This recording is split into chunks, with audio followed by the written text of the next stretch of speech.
Hi, I'm Jimmy and welcome to the first installment of my Bunbury marathon build. This will be my third marathon, and lately I've been wondering why it is I'm doing this channel and why I'm doing these series, and I guess in turn why you should join, why you should follow along.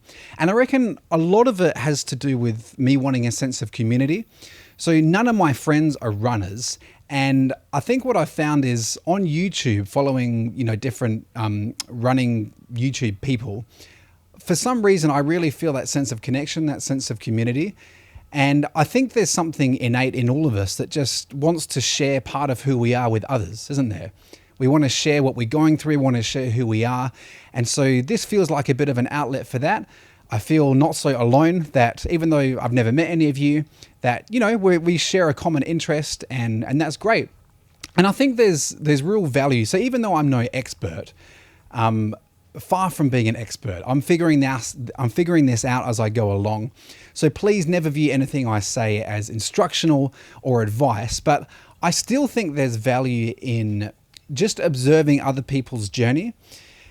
I know I've found value in that. So I follow a bunch of YouTube runners who are by no means experts, but as they go into their thought process, as they share what they're doing, I still think there's value in that. I still think there are things that we can all learn from that. So I hope that by me doing this, that it'll be similar for you, that as I share what I'm thinking with what I'm doing, and I guess you can see the results of what I'm doing, then there'll be hopefully little bits of nuggets you can take away and apply for yourself.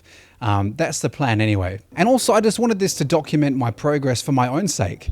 I have lofty goals in the marathon, and I thought it would be cool because I don't know where I'm going to end up. There's nothing special about me at all. But what if one day can get pretty decent in the marathon? I think it would be cool to be able to look back and see where I started.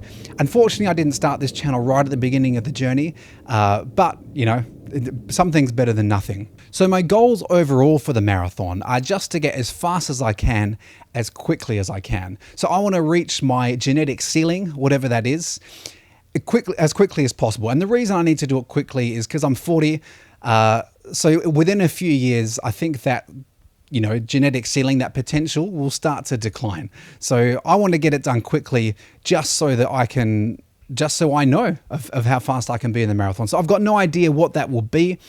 I'd love it for it to be under 2.5 hours one day, but who knows? As far as goals go for this particular marathon build, I'm not going to put any time goal on there yet. I think it's too early for that. It'll certainly be under 3 hours, but I don't know how far under 3 hours I can target.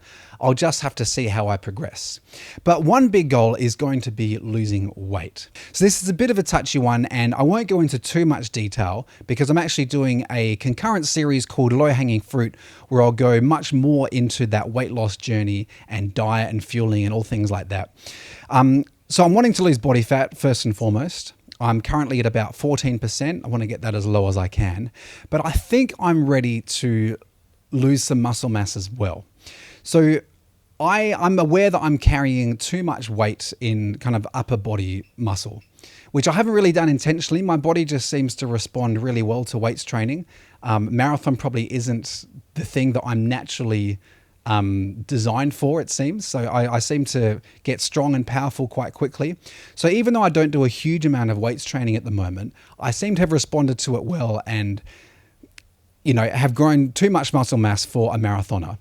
Which is weird because I haven't been training for hypertrophy. So if you're familiar with weights training, that they're quite different ways of training. So I've never trained for muscle mass, just getting big. I've always trained for strength and more recently power. But for whatever reason, my body just seems to have responded, and yeah, definitely carrying too much weight up here. So the plan is to lose it. And it has been hard because, there's still that 14-year-old boy inside me who likes having biceps. I don't want to be a scrawny little marathon runner. But yeah, so that'll be interesting. So I'm going to do a lot less upper body stuff. And I don't even do much at the moment. But I'm going to do less, and I'm only going to do it once a week, and we'll see what happens there. Another goal I have for this build is to not do anything stupid. So what do I mean by that? The previous marathon build, I introduced double threshold days really early on, and they were very intense double threshold days. Like I was doing a big session in the morning and another really big one in the afternoon, and then the weights as well. And I think everything all added, because I was adding a lot of intensity as well. So it wasn't just easy mileage I was adding a lot of intensity. And as a result, well, probably partially as a result, because I think there were other factors involved, but I was dealing with some runner's knee through most of that build. And I think that really affected things because it didn't allow me to be as consistent as I needed to be. It made me stuff up the taper because I had to rest. So one of the big goals is just to not do anything stupid, to have a solid plan and to stick to it and not go adding things. So that's the plan. I want to be consistent. I want it just to be a really gradual and consistent build, and to importantly not miss any training. But having said that, another goal I have is to ramp up my weekly mileage, which seems to contradict that goal that I just set of not doing anything stupid and being consistent. But I think it's going to be okay, and here's why. In the previous build, a lot of the volume I added was intensity. Whereas this time I think I'm going to add a lot more easy mileage. And the intensity that I was adding was really heavy. Like my double threshold days, I think I was doing like 8 by 1K at threshold, as well as a big session. So they were big sessions, whereas this time it's going to be a lot less intensity. So there's that. But also, I think what I've learned in recovering from my previous marathon and getting over that runner's knee is I've added in some more things which I think are going to help protect me from injury.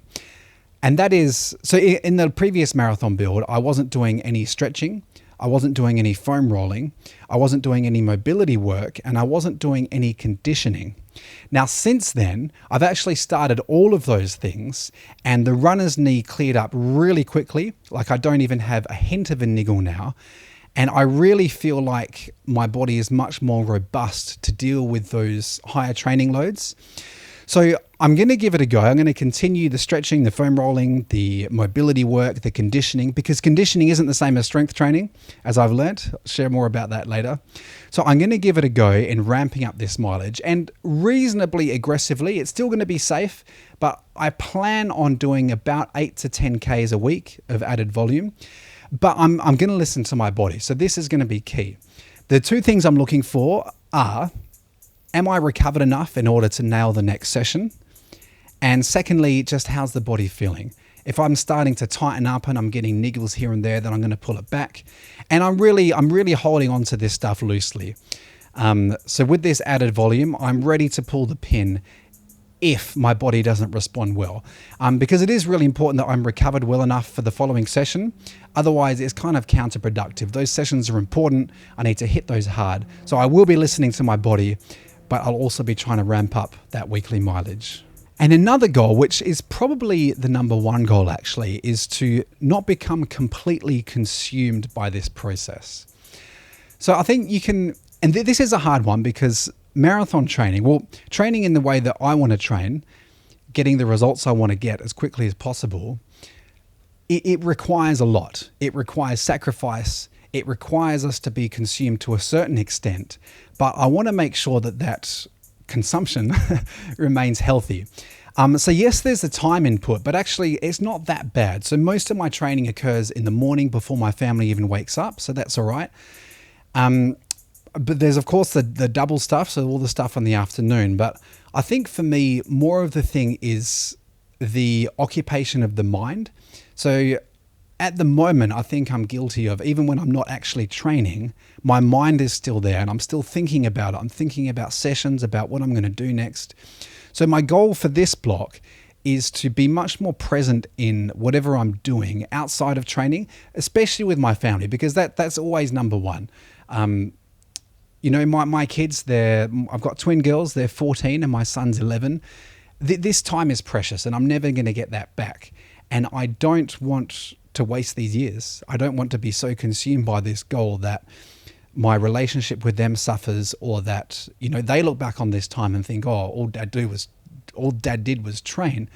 And I think one of the ways of doing that is just being much more intentional with the time I have with them. So this isn't a new goal. I had this goal in the last block as well. And one of the things I implemented to try and achieve it was to start kind of a new tradition every Sunday where I cook burgers and we just have a really great family time where it's kind of almost sacred time together where, we don't have, well, I'd like to start inviting people around, but we've kept it in the family at the moment, and we just spend some time together, have some great food. So definitely going to be continuing that. But also on the weekends, I just want to be more intentional with like doing activities that they'll enjoy and really being with them. Because I think what I've noticed with my daughters is as they become, I guess, more teenage, I'm finding it harder and harder to relate. Well, not to relate, but you know, that just the relationship is changing, and I must keep that relationship close.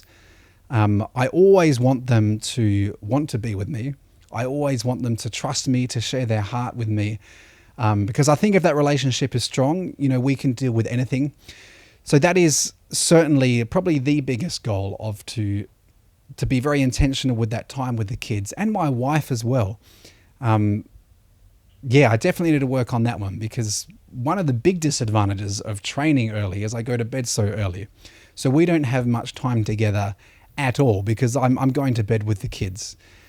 So there's definitely some work to do there. I need to come up with a plan for getting some quality time with my wife and making sure I get that quality time with the kids too. So what's different in this build? Well, one of the things that's different is going to be my diet. Now, I'm not going to go into this into a lot of detail, because again, I'll be going into a lot of detail in my low-hanging fruit series. But in short, I've got Crohn's disease, which really limits what I can eat. But lately I've been trying to eat more vegetables, and so far that's been good. And I think the more vegetables I can eat, the easier I'll find it to, you know, lose body fat. So the diet is one thing that's going to be different. Also, workout fueling is going to be different. My previous marathon block, I discovered the wonders of fueling during workouts. I was amazed at the performance improvements, both during the workout and how quickly I recovered. But this block, I want to try not fueling every single hard session. And the reason is that apparently when we fuel during workouts, our bodies will preferentially use the glucose in our blood over the muscle glycogen, which is all well and good during races, but during training, we want those adaptations to occur. Well, we want to get better at using fat for fuel, basically, which apparently is what happens when we're not fueling everything.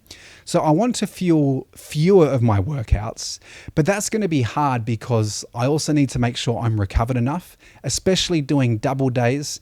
I really need to make sure I'm recovered enough for the afternoon session. So I'm just going to play that one by ear a bit, but I'm going to muck around with not fueling every single session and maybe just some of them. Also, what's going to be different is my strength training program. Again, big topic. I'm definitely going to do another video on this. But as I said, I'm going to cut back on the upper body strength stuff. But also I've shifted the focus from strength to more explosive power. Again, more on that later, but my strength training is going to look quite different. And as I said, I've added in conditioning, which has been really helpful. And lastly, I've done exactly what I said I wouldn't do at the end of the last build. I have started doing double threshold days again, but they're different. So as I've already mentioned, my double threshold days before were really intense. They were big sessions. This time I'm starting with baby ones. So the first one I did was a 10-minute warm-up, only 10 minutes tempo, 5-minute cooldown. So 25 minutes total, only 10 minutes at intensity. So I'm going to slowly build from there. Keyword being slowly, and I'm really going to listen to my body. If I'm not recovering fast enough, or if I start to get niggles and tightness, I'm going to stop them. But I'm going to try introducing a little bit of double threshold. And I say double threshold, you know, some days it's whatever session is in the morning. Sometimes it'll be threshold, sometimes it'll be a VO2 max session. But the afternoon session will always be kind of a tempo run. And I'm going to slowly build that. And I'll see how I go, because they are big days, even though that session is small, because I'm a believer in that philosophy of keeping your hard days hard. So I do my strength training on that same day. So they're big. I'm pretty much doing 3 sessions twice a week, which is a lot. So we'll see how we go. So yeah, I hope you'll join me on this journey and join this little community as I experiment, as I see what works, as I prepare for this Bunbury Marathon.